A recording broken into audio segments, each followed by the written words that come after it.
всички! Днеска ще ви представя новата серия на Шепах, именно винтоверта, малкия винтоверт 60 Нм. В описанието може да намерите линка за всичките серии на Шепах 20 волтовите. Днеска ще го тестваме, ще направим ревю на дърво и на метал, да видим как ще се представи винтоверта. Има заключващ механизъм. Ще го тестваме първо върху дърво.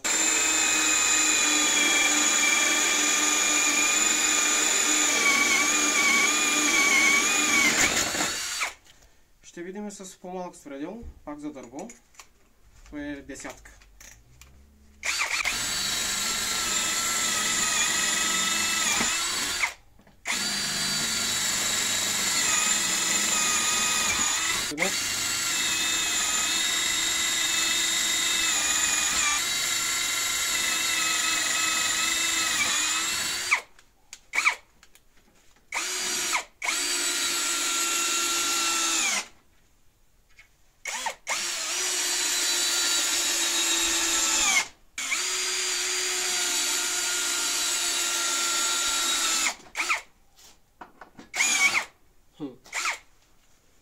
Това беше на първа скорост.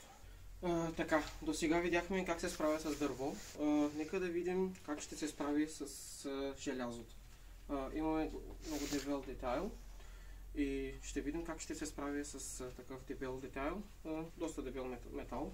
Да видим как ще се справи първо с шестица, средло и осмицата. Ще видим как ще се представи. Това е на първа скорост.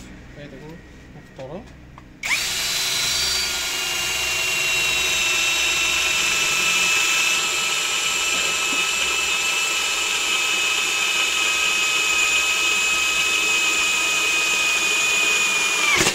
За такъв дебел детайл, според мен доста добре се представя. Малко са старички, но вършат работа. Скорости като въртящ момент си е перфектен. 60 Нм.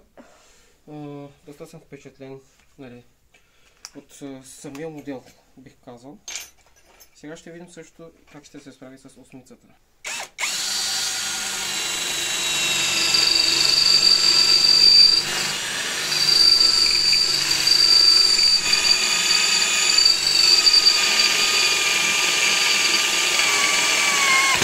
И така, последен тест ще го пробваме и върху тухла и да видим как ще се представи.